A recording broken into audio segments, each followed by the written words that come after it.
The deep dive में आपका एक बार फिर स्वागत है, जहां हम बिहार के प्राचीन इतिहास के सफर को आगे बढ़ा रहे हैं। पिछली बार हमने जमीन तैयार की थी और आज हम उस जमीन पर बनी शानदार इमारतों की कहानी में उतरेंगे। बिल्कुल, पिछली बार हमने एक तरह से ट्रेलर देखा था, आज पूरी फिल्म है। और ये फिल्म सिर्फ राजाओं और तारीखों की नहीं, बल्कि इस सवाल की है कि आखिर वो क्या बात थी जिसने बिहार की धरती पर भारत के पहले महान साम्राज्य को जन्म दिया। यही आज का हमारा मिशन है। हम वक्त में पीछे जाएंगे, उस धुंध भरे दौर में जब इंसान ने यहाँ पहली बार पत्थर के औजार बनाए, और वहां से कहानी को खींच कर लाएंगे भारत के पहले साम्राज्य मगध के उदय तक। हाँ, हम देखेंगे कि छोटे छोटे कबीले महाजनपदों में कैसे बदले और फिर कैसे उन महाजनपदों की दौड़ में मगध चैंपियन बनकर उभरा। और ये समझने के लिए हम जमीन के नीचे दबे सबूतों से लेकर विदेशी यात्रियों की डायरियों तक हर चीज को खंगालेंगे। ये कहानी है भूगोल की, राजनीति की, महत्वाकांक्षा की और उन चंद लोगों की जिन्होंने इतिहास का रुख हमेशा के लिए मोड़ दिया। तो चलिए कहानी की शुरुआत वहीं से करते हैं, जहां से हर इंसान की कहानी शुरू होती है, अपनी मौजूदगी के पहले निशान छोड़ने से।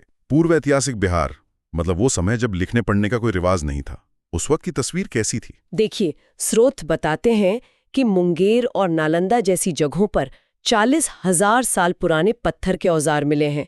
ये प्राचीन प्रस्तर युग था। मतलब जब इंसान पूरी तरह से एक शिकारी था और बस खाना इकट्ठा करता था। बिल्कुल, और ये हजारों साल तक चला।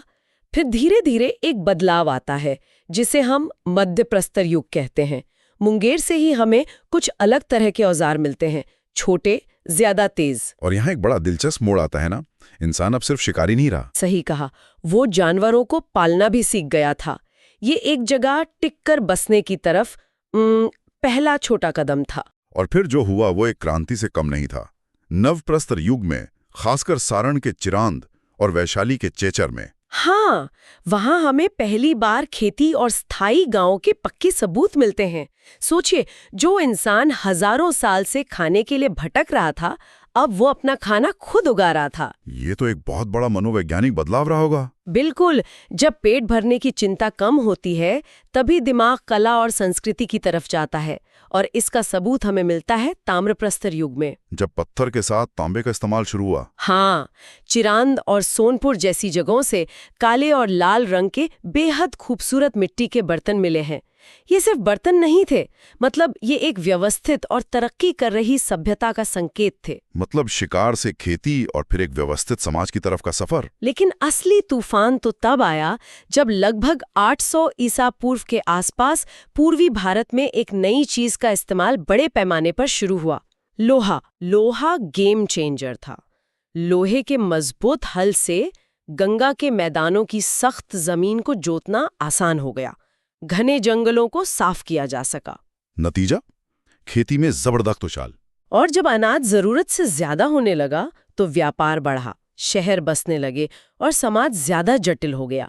यहीं से हम ऐतिहासिक काल में कदम रखते हैं। और पहली बार हमें लिखित ग्रंथों में इस इलाके का जिक्र मिलना शुरू होता है। शतपथ ब्राह्मण में इसे विदेह कहा गया है। और अथर्ववेद में पहली बार 2 शब्द आते हैं जो आने वाली सदियों तक गूंजने वाले थे, मगध और अंग। अब हमारे पास सिर्फ पत्थर के औजार या मिट्टी के बर्तन नहीं हैं, बल्कि कहानियां हैं, ग्रंथ हैं, जैसे कौटिल्य का अर्थशास्त्र। हाँ, वो हमें सीधे तौर पर मौर्य काल की राजनीति और शासन व्यवस्था की जानकारी देता है। लेकिन उस दौर का समाज कैसा था, इसके लिए हमें विद्यापति जैसे कवियों की रचनाओं को देखना पड़ता है। इन सब के अलावा जमीन के नीचे दबे सबूत तो हैं ही। पटना के पास कुम्हरार में जब खुदाई हुई तो चंद्रगुप्त मौर्य के विशाल राजमहल के खंभों के अवशेष मिले। सोचकर ही हैरानी होती है कि आज हम जिस जमीन पर चल रहे हैं, उसके नीचे इतिहास की कितनी परतें दबी हुई हैं। और इन परतों को खोलने का बहुत बड़ा श्रेय अलेक्जेंडर कनिंघम जैसे पुरातत्वविदों को जाता है। बिल्कुल, उन्होंने 19वीं सदी में बिहार के प्राचीन स्थलों जैसे केसरिया स्तूप और बराबर की गुफाओं को दुनिया के सामने रखा। ये लोग एक तरह से इतिहास के जासूस थे। मुझे तो सबसे दिलचस्प स्रोत विदेशी यात्रियों के सफरनामे लगते हैं। ये एक तरह से उस जमाने के टाइम कैप्सूल हैं। सही बात है, कोई बाहर से आता है और वो उन चीजों को भी नोटिस करता है जो यहाँ के लोगों के लिए शायद आम बात हो। जैसे मेगास्थनीज, जो चंद्रगुप्त मौर्य के दरबार में आया था, हाँ, एक यूनानी राजदूत। उसने अपनी किताब इंडिका में पाटलिपुत्र का जो वर्णन किया है वो कमाल का है। वो लिखता है कि ये एक विशाल शहर था जिसके चारों तरफ लकड़ी की दीवार थी, जिसमें 570 टावर और 64 गेट थे। मतलब पाटलिपुत्र सिर्फ एक राजधानी नहीं, एक किलाबंद महानगर था। बिल्कुल। और फिर सदियों बाद चीनी यात्री आते हैं, फाहियान और रेनसांग। वो यहाँ बौद्ध धर्म के ज्ञान की तलाश में आए थे। ह्वेनसांग ने तो नालंदा महाविहार में पढ़ाई भी की थी। हाँ, और अपनी किताब सी यू की में नालंदा का जो वर्णन किया है वो किसी सपने जैसा लगता है।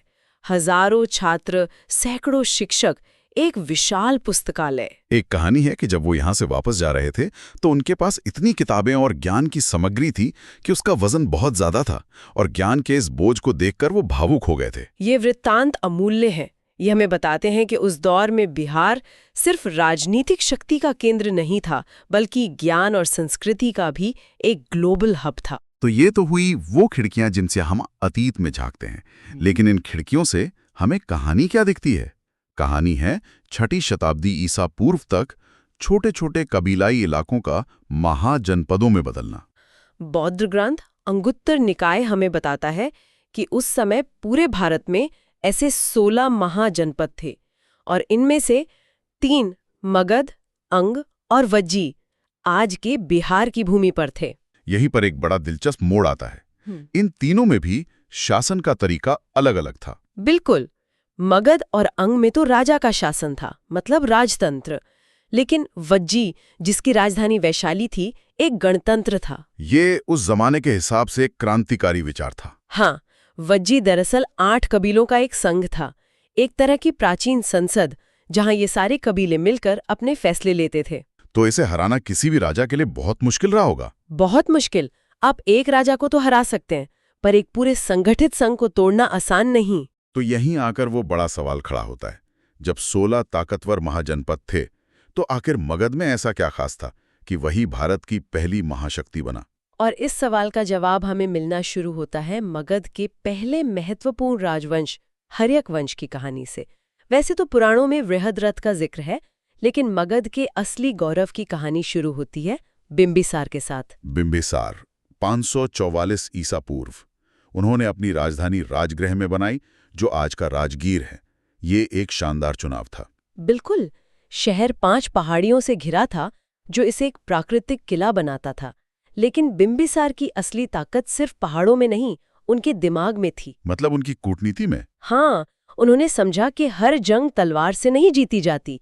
उन्होंने शादियों के जरिए एक ऐसी स्मार्ट डिप्लोमेसी की जो आज भी हैरान करती है।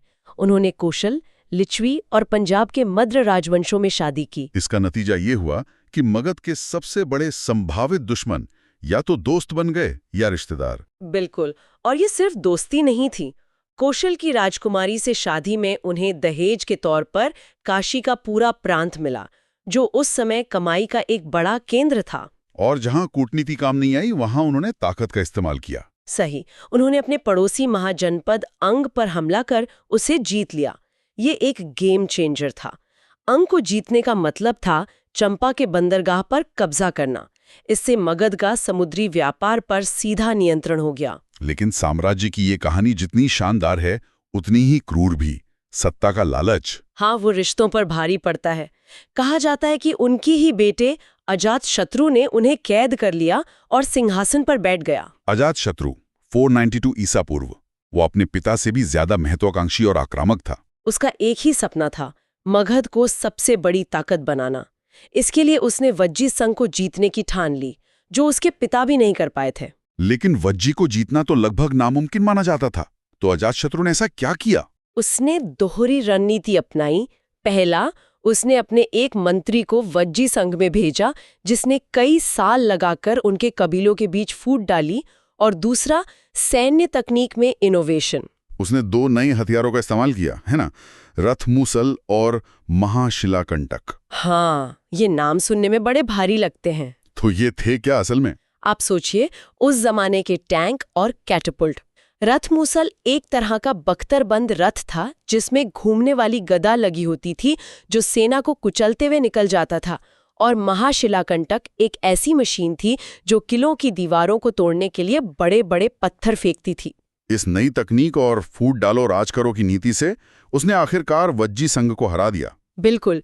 अजातशत्रु के ही समय में बुद्ध का महापरिनिर्वाण हुआ और राजगृह में पहली बौद्ध संगीति का आयोजन भी हुआ। लेकिन हर्यक वंश की कहानी में एक और बड़ा मोड़ आना बाकी था, जो अजातशत्रु के बेटे उदाइन ने लाया। तय कर दिया।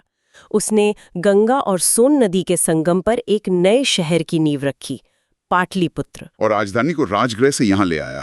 ये एक मास्टर स्ट्रोक था। बिल्कुल। राजगृह पहाड़ों से घिरा था तो सुरक्षित था, लेकिन पाटलिपुत्र 3 तरफ से नदियों से घिरा था, जो इसे एक जल दुर्ग यानी पानी का किला बनाता था। साथ ही ये नदियों के व्यापार मार्ग पर था, जिससे ये व्यापार का एक बड़ा केंद्र बन गया। लेकिन इस वंश के अंतिम शासक नागदशक को उसी के एक मंत्री शिशुनाग ने हटाकर एक नए वंश की नींव रखी। और यहाँ से शुरू होता है शिशुनाग वंश का दौर। शिशुनाग ने वो काम किया जो मगध के लिए बहुत जरूरी था। हाँ, उसने अवंती राज्य को जीत लिया।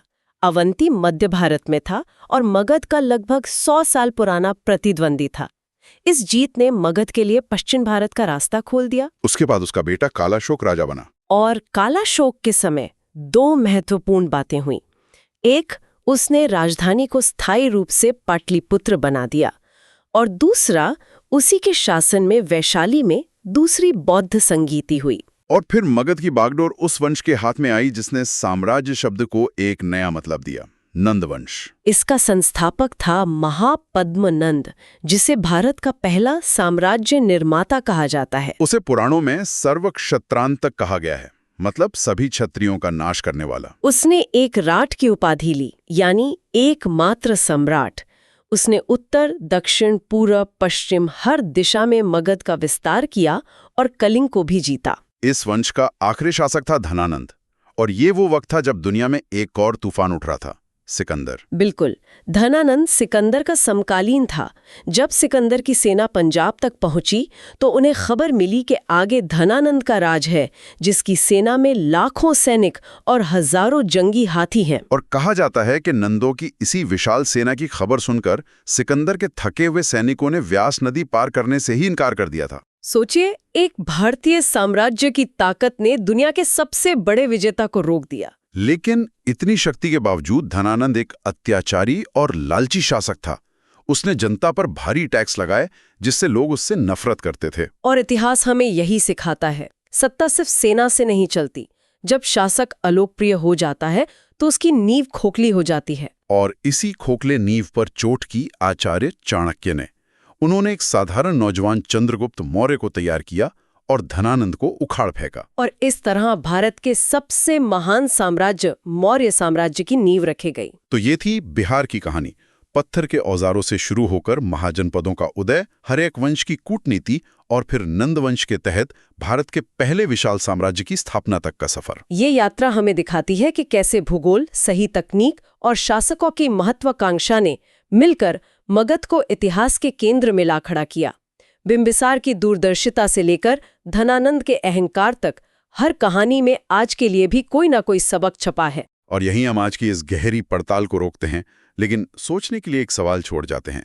जरा सोचिए, अगर सिकंदर की सेना ने हिम्मत करके व्यास नदी पार कर ली होती और उसका सामना धनानंद की हाथियों वाली विशाल सेना से होता, तो उस महाटकराव का नतीजा क्या होता? क्या तब भी मौर्य साम्राज्य का उदय हो पाता, या भारत का इतिहास कुछ और ही होता? इस विचार के साथ हम अगली बार मिलेंगे।